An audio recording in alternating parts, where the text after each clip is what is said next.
3번 문제 정답이 있잖아. 이게 정답이라고 얘기하면 좀 그렇고 논술에는 정답이 없으니까 정답의 기준 정도 되겠는데 다 내용은 유사할 거야. 자, 뭐 그럼 3번 분석 볼까? 도표하고 A사의 2021년 보수체계를 개편한 다음에 매출액은 지속적으로 상승하고, 이게 분석하는 거야 지금. 이직률은 지속해서 감소하고 있다. 이게 거기 나와 있는 그래프하고 또 막대 그래프하고 선 그래프, 그거에 대한 분석이야. 이건 팩트니까 그냥 그대로 나와야 되겠지, 그지? 그 다음에 또 구간별 성과급이 400만 원으로 균일하게 책정돼 있어. 이거는 제시문에서 나와 있는 다제시문에 초기 성과급 도입 제도하고 아주 유사한 면을 보이고 있는 경향이야. 그래서 성과급의 도입을 한 결과 A사 직원들은 그거 다 본문에 나와 있는 거. 이거 상승했고요. 매출액도 역시 상승했고 이직률은 감소했다. 라는 긍정적인 성과 지표로 연결되었음을 추론할 수 있다. 이 뒷부분은 추론 부분이니까 그냥 추론한 게 아니고 거기 나와 있는 다제시문에 나와 있는 항목대로 직무 만족도, 매출액, 이직률, 부정적 요소인 이직률이 감소했다. 나머지는 상승했다.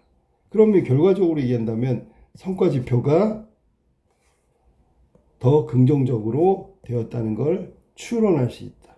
뒤에 건 우리가 도표를 분석하고 난 다음에 얻은 결과야. 알았어? 결국 결론 여기부터 나오겠지. 자, 그럼 B사를 한번 볼까? B사는 역시 매출액은 2015년 보수체계 개편 후에 급격하게 상승한 부분이 있어. 이게 앞에 거랑 좀 다르지?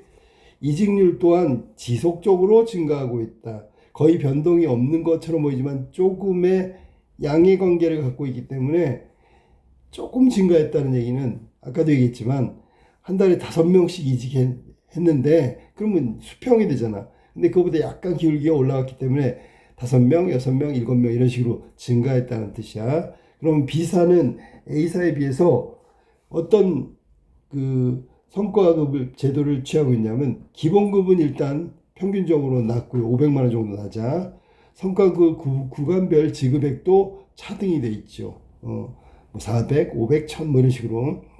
자, 그 결과 높은 평가를 받는, 즉 성과를 내는 능력자들의 총급여는 A사에 비해서 높지만, 그러면 여기서 본다면 이직률에 관련돼서 얘기를 안 했는데 B하고 C가 총급여액이 떨어지기 때문에 A사에 비해서 떨어지기 때문에 이직률과 관련된 건 B하고 C일 가능성이 크다.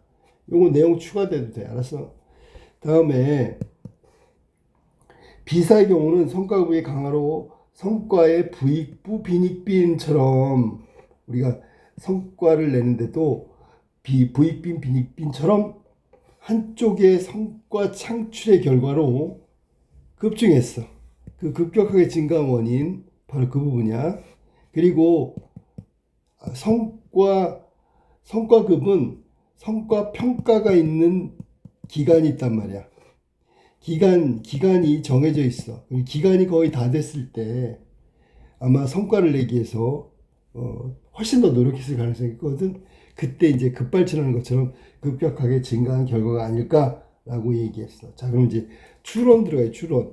자, 결과적으로 직원들 간에는 위화감이 조성된다. 이거는 급여에 대한 위화감이야. 거의 비슷하게 일을 했는데 성과를 냈느냐 못 냈느냐라는 것 때문에 생긴 거니까 성과 유무에 대한 평가 때문에 일어난 거야.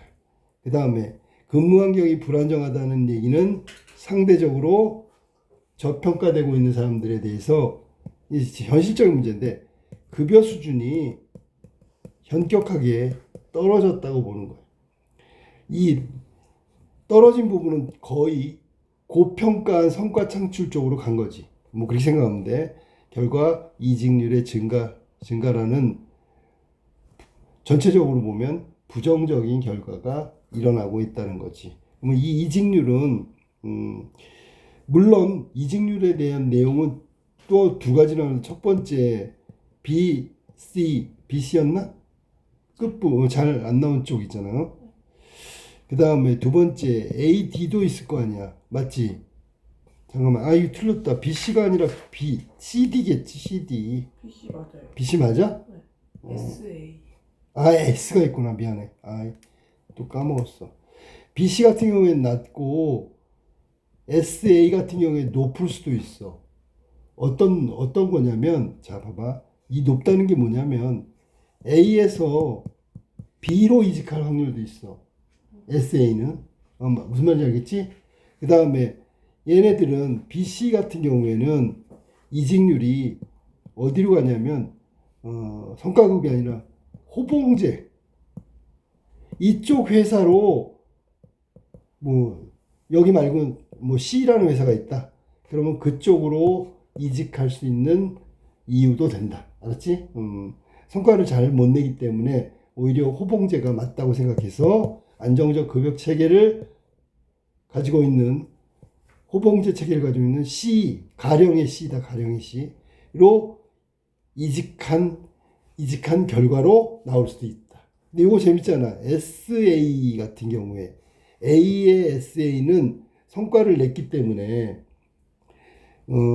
많은 급여를 예상하고 있었지만 그 비교 평가인 B 회사에 비해서 능력이 있는 사람들의 성과 급여액이 또 차이가 난단 말이야. 그 차이 때문에 이직할 가능성도 있다는 것만 알고 있어. 성과급의 차이는 B가 더 높기 때문에. 여기서는 S하고 A를 말하는 거야. BC 같은 경우에는 아마 이렇게 안정적으로 성과주의가 아니라 호봉제에 관련된 회사로 이직할 가능성도 있다. 뭐 그 이직 내용은 여기다 추가시킬 필요는 없는데 문제는 뭐냐면 이거는 성과급에 따른 그 차이를 얘기하고 있으니까 호봉제 비교는 안 해도 돼. 알겠지? 그래서 이렇게 정리하면 뭐 정답이다 이러긴 좀 그렇지만 들어가야 될 내용들이 대부분 들어갔다고 보면 되겠다.